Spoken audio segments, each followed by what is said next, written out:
Hi, I'm Dr. Andrew Schneider with Orthopedic Associates, here to talk to you about getting ready for the Dragons 5K on July 12th at Day Air Ballpark. When getting ready to run a 5K, it's important that you prepare your biggest joints. Preparing your biggest joints is important to avoid injury.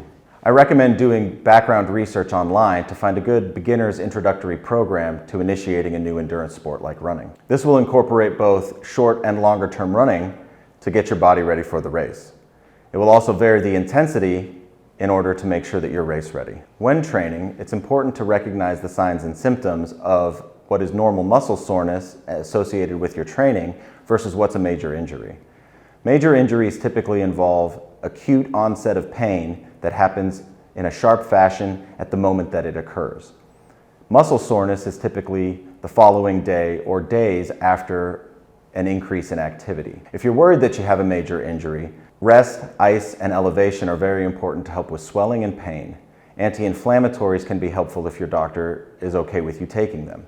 Pain that occurs for longer than 2 weeks, or pain that actually wakes you up at night, is more concerning, and I would recommend following up with a doctor to make sure that you haven't sustained a major injury. In order to avoid some of these major injuries, getting your hips and knees ready for running is very important. A proper warm-up is vital to preventing injury. A good warm-up should consist of alternating between jogging and stretching to get your joints warmed up, but also your muscles.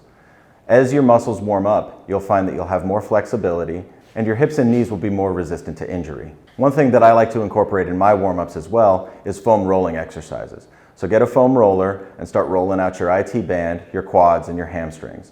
I alternate between light jogging, stretching, and a foam roller as part of a complete warm-up plan.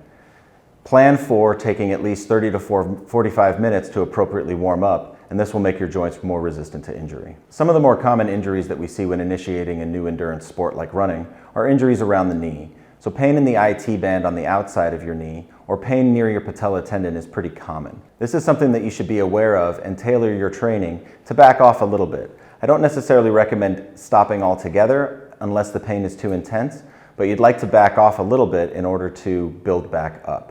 The day of the race, you want to make sure you get that good warm-up that I talked about, that you stay well hydrated, and that you have a light breakfast so that you don't become hypoglycemic during your run. Upon completion of the race, make sure you stay well hydrated throughout the day, have an appropriate cool down, and keep that foam roller close by to roll your muscles out afterwards. If you run into an issue during your training for the Dragons 5K and think we can be of assistance, call your nearest Orthopedic Associates location or visit us at oadoctors.com.